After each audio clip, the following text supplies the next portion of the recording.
Bienvenidos a otro episodio de Filosofía, Psicología, Historias. Hoy vamos a hablar del pesimismo, que puede ser tanto una actitud hacia la vida como una postura filosófica. Para Schopenhauer había una propensión de los seres humanos en buscar satisfacer nuestra voluntad a partir de la felicidad. Y como la voluntad, por su naturaleza, nunca puede ser verdaderamente satisfecha, siempre queda un balance negativo en lo que es la felicidad en la vida, porque entendemos por dolor y por felicidad, en un sentido amplio, la expresión del sentimiento último, auténtico, como el resultado de la cantidad de placer o de dolor. Es decir, que el placer y el dolor nos afectan hondamente la estructura de nuestra vida, siempre y cuando la vida carezca de un fin. Es decir, si nosotros no encontramos un sentido en la vida, el dolor y el placer tienen un valor en sí mismos que son muy significativos en el momento en el que se manifiestan en nuestra vida. Si no tenemos un fin último absoluto, o si no tenemos algún fin relativo de importancia, el dolor y el placer son instancias supremas de la vida. Por lo tanto, toda felicidad es, según Schopenhauer, esencialmente negativa siempre.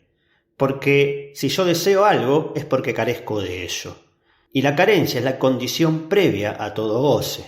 Por eso la felicidad no puede nunca ser más que la liberación de un dolor, de una necesidad, y cuando al fin se ha superado y conseguido, solo se ha ganado una liberación de un dolor, de un deseo, y nos encontramos en la misma situación que cuando ese dolor o deseo se presentó. Esto quiere decir que por grande que sea la medida de eso que llamamos felicidad, está marcada desde su nacimiento por mera negatividad. La vida entonces no nos proporciona una ganancia propiamente dicha, sino que simplemente llenamos un vacío, como un pago de una deuda a la voluntad. Más que felicidad, por lo tanto, deberíamos expresar la palabra correcta, que es satisfacción de una apetencia, equilibrio de una necesidad. Pero la felicidad no sería más que la supresión de un dolor o una carencia. Por lo tanto, es una quimera, un imposible. Hay un pesimismo al estilo hobbesiano que nos lleva a pensar que el hombre es el lobo del hombre, es decir, que el ser humano en su esencia no tiene otro fin que devorarse a sí mismo como especie. Y por otro lado tenemos el pesimismo de Voltaire, que pensaba que el ser humano era un ser detestable, pero que la razón podía llegar a iluminar. Pero ¿cuál es el hecho psicológico detrás del pesimismo? Por lo general y por experiencia, un deseo logrado va acompañado de un sentimiento específico al que llamamos placer. Pero su fundamento debería comprobarse en hechos psicológicos. Hay situaciones en que las personas, a quienes el destino les ha sido desfavorable de una manera particular, por ejemplo, con enfermedades crónicas, poseen estas personas a menudo una concepción del mundo firmemente optimista, que nos evidencia hasta qué punto esta sensibilidad específica de las distintas naturalezas individuales determina la decisión de ser pesimista u optimista. Podríamos pensar que ciertas personas con alguna sensibilidad aguda pueden convertir un destino doloroso en una producción de felicidad, quizás para hacer la vida un poco menos amarga. Pero el hecho de que la felicidad transcurra a través de modestas alegrías no pareciera condecirse con la idea de que el placer y el displacer, la necesidad, el vacío y la felicidad pudieran compensarse como hechos medibles. Parecía que el alma puede sacar de un mínimo una base de optimismo mayor que su naturaleza opuesta. Podríamos pensar en Helen Keller, quien a los 19 meses contrajo una enfermedad que la dejó sorda y ciega, y sin embargo fue una referente en el legado por la lucha de las personas con discapacidad. Fue una gran inspiradora y un ejemplo de superación.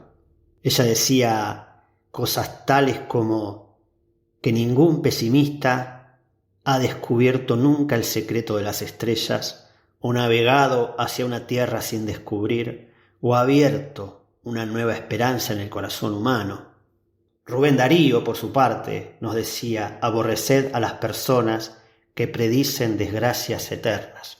Pero no solamente tenemos que buscar la naturaleza psicológica detrás del pesimismo, de manera individual, sino también de manera social, porque hay grupos distópicos o grupos que portan el pesimismo, la desgracia. Hay quienes sostienen que es una herida del narcisismo ante este mundo que no tiene una explicación, ante la decepción del orden social que se está presentando. Y un mecanismo de defensa es tratar de explicarlo desde un punto de vista pesimista, como si el fin del mundo estuviera en la puerta de nuestra casa. Muchas veces pensamos que pensamos libremente, pero no sabemos hasta qué punto estamos condicionados, no solo por el entorno, sino también por nuestra propia vida anímica y psicológica. Me despido con una frase de Helen Keller que nos invita a ir un poco más allá de la idea de un mundo lleno de sufrimiento. Y esta frase dice así: lo mejor y lo más bonito de esta vida no puede verse ni tocarse, debe sentirse con el corazón. Por último, quería anunciarles que aquellos que quieran profundizar en por qué pensamos como pensamos, pueden adquirir mi libro Hacia la filosofía de la libertad en Amazon o en Mercado Libre.